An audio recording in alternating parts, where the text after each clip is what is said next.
Hello friends, welcome to smart learning Adda. आज हम लोग देखने वाले हैं क्लास 10th के लिए प्रैक्टिस सेट को और देखेंगे कि कैसे कैसे क्वेश्चन आते हैं एग्जाम में और कैसे हमको हैंडल करना है और क्या क्या कमियां हम में रह जाती हैं जिसकी वजह से रिजल्ट हमारा ख़राब हो जाता है। ठीक है, तो चलिए चालू करते हैं और देखते हैं आज के क्वेश्चन को और देखते हैं कैसे आंसर हमको देना है। ठीक है, सबसे पहले देखिएगा तो हम इंग्लिश और हिंदी दो सेशन को इसमें कैप्चर करेंगे। किसको किसको? इंग्लिश और हिंदी को। ठीक है, इसके बारे में अब बात करना चालू करते हैं। तो सबसे पहला जो क्वेश्चन है हमारा इंग्लिश का है और इंग्लिश का जो पहला क्वेश्चन हमारा कह रहा है कि dot dot dot Himalayas lie to dot dot dot north of India. यानी कह रहा है यहाँ पे, अगर गौर से अगर आप लोगों ने आर्टिकल पढ़ा होगा, यहाँ पे आर्टिकल के बारे में बोल रहे हैं कि यहाँ पे सही आर्टिकल कौन सा आएगा ये बताना है। तो अगर आप लोग गौर से देखिए तो हमने आपको बताया कि हिमालय यानी पर्वतों के नामों के पहले भी द का प्रयोग होता है और इधर देखिएगा तो पता चलेगा कि दिशाओं के नामों के पहले भी किसका प्रयोग होता है? द का प्रयोग होता है। तो हमारे यहाँ पे जो करेक्ट आंसर हो जाएगा वो कौन सा हो जाएगा?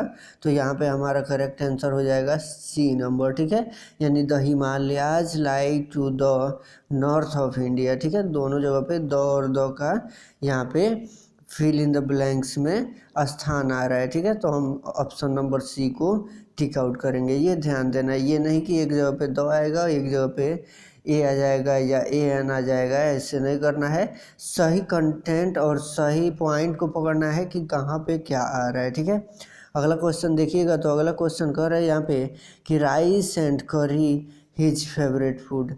Rice and curry his favourite food dot dot dot his favourite food. अभी यहाँ पे आपको अगर दिखाई देगा तो यहाँ पे आप लोगों को ऑप्शन दिया है। ठीक है, इन दोनों ऑप्शन में से आपको बताना है कौन सा सही होगा। ठीक है, तो राइस और करी का जब बात होता है तो दोनों ये एक दूसरे के पूरक होते हैं, इसके लिए प्लूरल सेंटेंस नहीं बनता है, सिंगुलर सेंटेंस बनता है। तो इसका जो सही आंसर होगा वो कौन सा होगा? तो यहाँ पे इज हो जाएगा। ठीक है, राइस एंड करी इज हिज फेवरेट फूड। ठीक है, तो यहाँ पे इज का प्रयोग करना है, न कि आर का प्रयोग करना है। ठीक है, अगला क्वेश्चन ध्यान से देखिएगा, करे यहाँ पे dot dot dot aeroplane dot dot dot aeroplanes can fly very fast. यहाँ पे कह रहा है कि ए डॉट डॉट डॉट, यहाँ पे ए होगा, ए एन होगा, द होगा, नो आर्टिकल होगा, क्या होगा?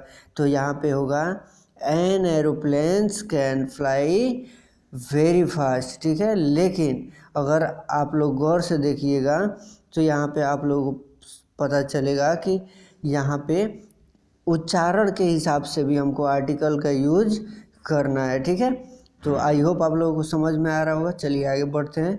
तो अगला जो क्वेश्चन है इसको गौर से देखिएगा। ठीक है, यहाँ पे क्या कह रहा है हमारा अगला क्वेश्चन कि I dot dot dot to school every day. यहाँ पे कह रहा है कि I dot dot dot to school every day, यानी यहाँ पे एवरी डे आ गया तो यहाँ पे हम सीधे क्या लगाएंगे? तो यहाँ पे I go to school every day, यानी यहाँ पे हमारा करेक्ट ऑप्शन जो होगा वो ए नंबर होगा, क्योंकि एवरी डे के साथ हमारा V1 या V5 लग जाता है। ठीक है, कहीं भी अगर आप लोगों को एवरी डे दिखाई देता है तो वहाँ पे क्या लगाना है? V1 या V5 का प्रयोग करना है। ठीक है, अगला हमारा ट्रांसलेशन वाला पार्ट हो जाता है। तो ट्रांसलेशन को आप लोग गौर से लगाइएगा और ध्यान से देखिए। कर रहे हैं यहाँ पे पहला ट्रांसलेशन की मेरा वाहन चालक 4 दिनों से बीमार है। मेरा वाहन चालक कितने दिनों से बीमार है? 4 दिनों से बीमार है। गौर से देखिएगा, यहाँ पे एक तो टाइम भी दिया है और उसके बाद अगर इसको गौर से उच्चारण कीजिए तो ये परफेक्ट कंटिन्यूअस टेंस में जा रहा है, यानी प्रेजेंट परफेक्ट कंटिन्यूअस टेंस का है। ठीक है, तो इसका जो सही आंसर हो जाएगा, my driver has been ill for the last 4 days. तो इसका सही आंसर जो है हमारा ऑप्शन नंबर ए है, जो यहाँ पे आप लोगों को शो कर रहा है। Option number a, my driver has been ill for the last 4 days. ठीक है, अगला क्वेश्चन यहाँ पे कह रहा है कि मैं फुटबॉल से अधिक क्रिकेट को पसंद करता हूँ। ये ध्यान देना है, आई प्रीफर। यहाँ पे कह रहा है कि मैं फुटबॉल से अधिक क्रिकेट को पसंद करता हूँ। यहाँ पे थोड़ा लॉजिकल क्वेश्चन है, लॉजिकल भी नहीं है। अगर आप लोग ऐसे क्वेश्चंस को पहले किए होंगे तो बहुत ही ईजिली आप लोग हैंडल कर सकते हैं। तो यहाँ पे normally I play cricket more than football हो जाएगा, तो इसका जो सही ऑप्शन हो जाएगा वो डी नंबर हो जाएगा, I play cricket more than football, मैं सबसे अधिक क्रिकेट खेलता हूँ तुलना किया जाए फुटबॉल से। तो ठीक है, तो इसका अर्थ हो जाता है मैं फुटबॉल से अधिक क्रिकेट को पसंद करता हूँ। ठीक है, चलिए चलते हैं अगले क्वेश्चन की ओर और देखिएगा अगला क्वेश्चन कह रहे हैं यहाँ पे कि मजूमदार साहब सबसे वरिष्ठ अधिकारी हैं।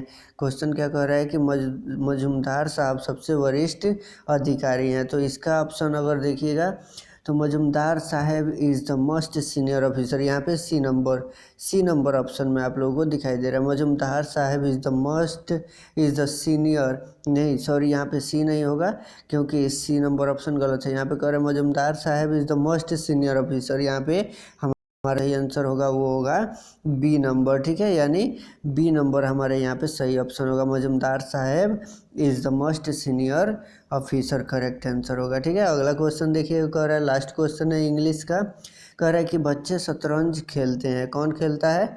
बच्चे शतरंज खेलते हैं। तो यहाँ पे ताहती है यानी प्रेजेंट इंडेफिनिट टेंस वाला क्वेश्चन दिया है, तो सीधे हम टिक आउट करेंगे children play chess every day, लेकिन यहाँ पे हाँ रोज है तो एवरी डे हो जाएगा। तो children play chess every day, option number b हमारा सही आंसर होगा। ठीक है, चलिए हम बढ़ते हैं हिंदी की ओर और देखते हैं हिंदी के कौन कौन सा क्वेश्चन हमको ध्यान में रखना है पहले चैप्टर से। ठीक है, तो यहाँ पे जो पहला क्वेश्चन कह रहा है कि भीमराव अंबेडकर का जन्म किस परिवार में हुआ था। यहाँ पे जो पहला क्वेश्चन पूछ रहा है वो पूछ रहा है कि भीमराव अंबेडकर का जन्म किस परिवार में हुआ था। तो इसमें ऑप्शन दिया है ब्राह्मण परिवार में, क्षत्रिय परिवार में, दलित परिवार में, कोई नहीं। तो अगर आप लोग कहानी गौर से पढ़े होंगे तो हमने बताया था कि भीमराव अंबेडकर का जन्म एक दलित परिवार में हुआ था। इनकी शिक्षा दीक्षा में काफ़ी बाधाएं आई थी, फिर भी उन बाधाओं को नज़रअंदाज करते हुए इन्होंने अपने शिक्षा को आगे बढ़ाते रहे थे। ठीक है, तो इनका जो जन्म हुआ था एक दलित परिवार में हुआ था, तो ग नंबर सही आंसर हो जाएगा। अगला क्वेश्चन है यहाँ पे कह रहा है कि यहाँ पे बाबा साहेब का जन्म कब हुआ था। ठीक है, अब यहाँ पे एक चीज़ आप लोग ध्यान दीजिएगा कि बाबा साहब का जन्म भी हमने आपको लिखवाया है और इसका आंसर आप लोगों को कमेंट बॉक्स में ज़रूर बताना है कमेंट करके। ये क्वेश्चन आप लोगों के लिए हम छोड़ के जाते हैं। ठीक है, अगले क्वेश्चन की ओर चलते हैं। तो यहाँ पे कह रहा है कि भाईचारे का दूसरा नाम क्या है। भाईचारे का दूसरा नाम क्या है? तो यहाँ पे श्रम है, समूह है, राजतंत्र है या लोकतंत्र है बताना है। तो भाईचारे का जो दूसरा नाम है उसे लोकतंत्र कहा जाता है, जिसमें लोकहित की बातें हों उसे कहा जाता है भाईचारे का दूसरा नाम। अगला क्वेश्चन कह रहा है कि भारत में जाति प्रथा का मुख्य कारण क्या है। भारत में जाति प्रथा का मुख्य कारण क्या है? गरीबी, अमीरी, बेरोजगारी या रोजगार, कौन सा सही कारण है? तो यहाँ पे भारत में जाति प्रथा का मुख्य कारण है बेरोजगारी। ठीक है, अगला क्वेश्चन कह रहा है बाबा साहब का जन्म किस शहर में हुआ था। यहाँ पे बाबा साहब के जन्म के बारे में बताना है। तो यहाँ पे ऑप्शन दिया है महाराष्ट्र, मध्य प्रदेश, उत्तर प्रदेश और बिहार। सही ऑप्शन है हमारा मध्य प्रदेश में बाबा साहब का जन्म हुआ था। ठीक है, आगे बढ़ते हैं। अगला क्वेश्चन जो है हमारा थोड़ा लॉन्ग टाइप हो जाता है और यहाँ पे ये जो क्वेश्चन है हमारा कह रहा है कि जातिवाद के पोषक उसके पक्ष में क्या तर्क देते हैं। ये 2 नंबर के लिए पूछेगा, तो उत्तर यहाँ पे हमने दे दिया है कि जातिवाद के पोषक जातिवाद के पक्ष में अपने तर्क देते हुए उसकी उपयोगिता को सिद्ध करना चाहते हैं। जातिवाद का कहना है कि आधुनिक सभ्य समाज कार्यकुशलता के लिए श्रम विभाजन को आवश्यक मानता है, क्योंकि श्रम विभाजन जाति प्रथा का ही दूसरा रूप है। ठीक है, अगला क्वेश्चन देखिए कह रहा है कि लेखक आज के उद्योगों में, क्या कह रहा है कि लेखक आज के उद्योगों में गरीबी और उत्पीड़न से भी बड़ी समस्या किसे मानते हैं। तो इसका जो सही आंसर हो जाएगा, लेखक आज के उद्योगों में गरीबी और उत्पीड़न से भी बड़ी समस्या जाति प्रथा को मानते हैं। जाति प्रथा के कारण पेशा चुनने में स्वतंत्रता नहीं होती और मनुष्य की व्यक्तिगत भावना तथा व्यक्तिगत रुचि का इसमें कोई स्थान नहीं होता। ठीक है, तो ये हमारा सही आंसर हो जाएगा। अगला क्वेश्चन जो कह रहा है ये लास्ट क्वेश्चन है हमारा, और ये लास्ट क्वेश्चन कह रहा है कि सच्चे लोकतंत्र की स्थापना के लिए लेखक ने किन विशेषताओं को आवश्यक माना है। इसका सही आंसर हो जाएगा सच्चे लोकतंत्र की स्थापना के लिए लेखक ने अनेक विशेषताओं को आवश्यक माना है। वह बहुविध हितों में सब का भाग समान होना चाहिए, सबको उनकी रक्षा के प्रति सहज होना चाहिए।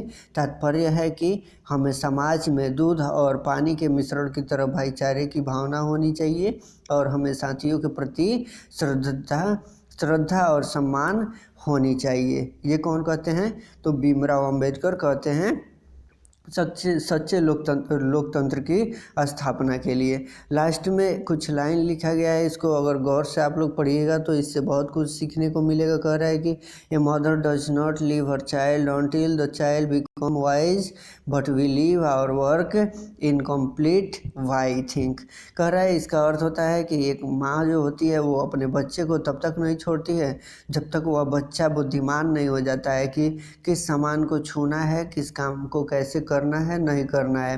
यानी बच्चे में जब तक इतना दिमाग नहीं आ जाता है कि कहाँ जाना है, कहाँ नहीं जाना है, क्या करना है, क्या नहीं करना है, तब तक वह माँ अपने बच्चे को अपने छाती से लगा के रखती है, दूर नहीं जाने देती है, और दूर भी जाने देती है तो किसी न किसी जरूर भेजती है। ठीक है, लेकिन हम जो हैं अपना काम अधूरा छोड़ देते हैं। यानी अपनी माँ अपने कार्य को, अपने बच्चे के कार्य को बखूबी निभाती है, अच्छे से करती है, लेकिन हम लोग अपने कार्य को, अपने पढ़ाई को अच्छे से नहीं करते हैं। इसके बारे में हमें सोचना चाहिए कि क्यों, वाई, हम लोग क्यों ऐसा करते हैं कि अपने कार्य को आधा अधूरा छोड़ के ही, हम लोग अपने पढ़ाई को आधा अधूरा छोड़ के ही और फिर अगले दिन सोचते हैं कि आज कुछ कमी रह गया। ऐसा नहीं होना चाहिए। ठीक है, इसके बारे में सोचिए। मिलते हैं अगले वीडियो में, तब तक के लिए धन्यवाद। जय हिंद, जय भारत।